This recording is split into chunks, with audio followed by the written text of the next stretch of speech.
New details about last week's deadly shooting near CDC headquarters in Atlanta. Officials now say the gunman fired more than 500 rounds, with nearly 200 of them actually hitting the CDC building. Now police say he died of a self-inflicted gunshot. ABC's Ike Ajachi has more on that. Ike, what's the latest here? 500 rounds. That's right. And, we're starting getting a better idea of the severity of this incident at the hands of 30-year-old Patrick Joseph White. Now, according to the Georgia Bureau of Investigation, they say that White fired over 500 rounds, 200 of which striking over 6 different CDC buildings. Now, we're also being told that the rounds fired by police did not hit the suspect.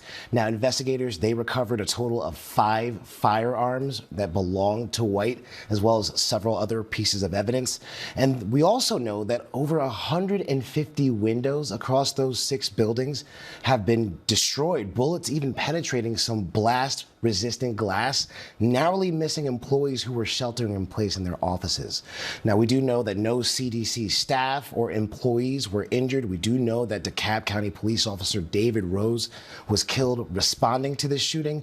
White was later found dead at that CVS from a self-inflicted gunshot wound, Diane.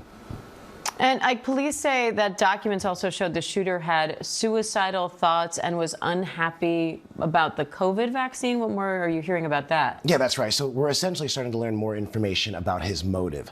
Now, first things first, we do know that his father was in contact with the police right after this shooting, and we know that from a 911 call that was obtained by our affiliate, WSB.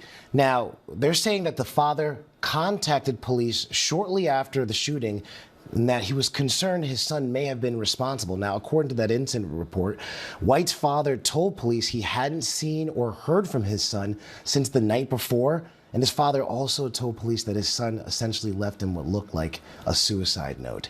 Now, law enforcement and CDC officials, they say that White's deadly attack on the CDC was fueled by his deeply held beliefs in misinformation. They say that he targeted the CDC because he believed the COVID-19 vaccine made him sick and that the agency actually tried to cover it up. Now, he suffered from depression and suicidal thoughts, which he attributed to the vaccination, according to investigators. We do know that there were no previous threats to the CDC, although White had sought mental health assistance the weeks prior to the attack, Diane. All right, Ike Ajachi, thank you.